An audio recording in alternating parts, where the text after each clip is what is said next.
wake up with a 0, how frequently do you finish the day with a 0? Not always.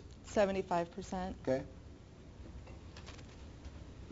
When do you get your now? Okay, so I'm not. You know what? I'm going to go the other direction now. I'm going to go. I've been aiming low, seeing where the foundation is. I'm going to go the other way. I'm going to see where the pinnacle is. How frequently do you get the worst headaches you can imagine? About 3 times a month. And how many days a week? How many days does a bad one last? 48 hours, 2 days. 2 days, 3 times a month. 6 days a month, she's got the worst. 24 days a month, we're going to talk about. If 24 days a month you don't feel fabulous all day long, the days you have the worst, did you wake up with a 0? Sometimes.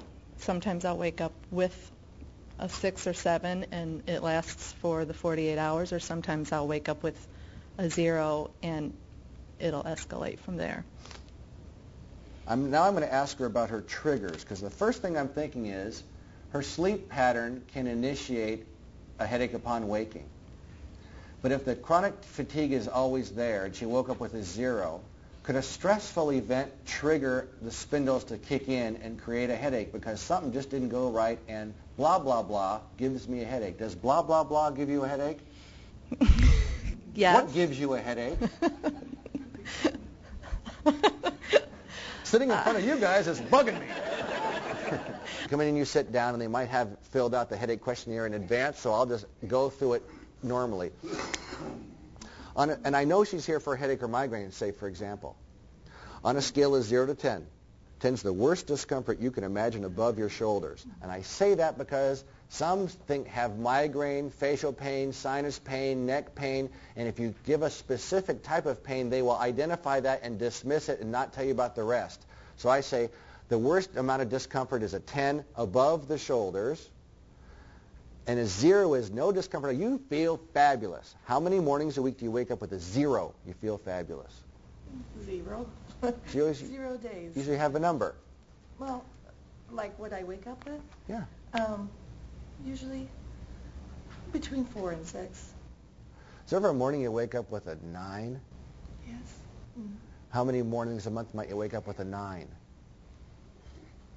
A month, probably. Or a week? Probably 5 days a week. I have. I'm talking about a big monster one. Yeah, well. Here's why I'm dealing with pain every day. So here's why I asked that. They usually aim low. The average is a 4 to a 6. So I said, when do you get a 9? And all of a sudden she'll say, I don't know, 4 or 5 times a month, sometimes several times a week, and it just starts to, here it comes. What number do you have right now? 6. And it's going to be a 9 in about 10 minutes because of this sympathetic response that she's having is going to overwhelm her pretty soon. And my wife used to tell me, every time I cry, I get a bad migraine. That's a huge sympathetic wave overtaking these people, and it just wrecks them. At any rate, do you ever have discomfort on the right side of your face? Yes. Facial symptoms, sinus on the right side more than the left? Not sinus really. More pain right here or the back of my neck, back of my head. Is the one side of your head more than the other? Yes. Which side? I'd say my left probably is more so painful. Your teeth ever ache or sensitive to cold? Yes. One side more than the other? Yes. I mostly chew on my left side, so I would say.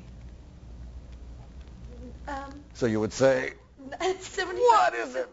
75% of my headaches are on my left side. I've been watching her really close when she talks. And here's her lower and upper midlines. And when she talks, her jaw's doing this all the time. It's shooting to the left all the time. So that's why I'm switching around with right-sided facial, because it's the right lateral pterygoid pulling this condyle. And then when she starts talking about headaches and all this kind of stuff, and she chews on the left, and she goes over here, and she's clenching on the left, probably really intensely more than on the right. And the lateral pterygoid, when it's advancing her condyle, the right lateral pterygoid is more tense, so it's bringing this thing forward. So I watch people, I just stare at their teeth and watch them.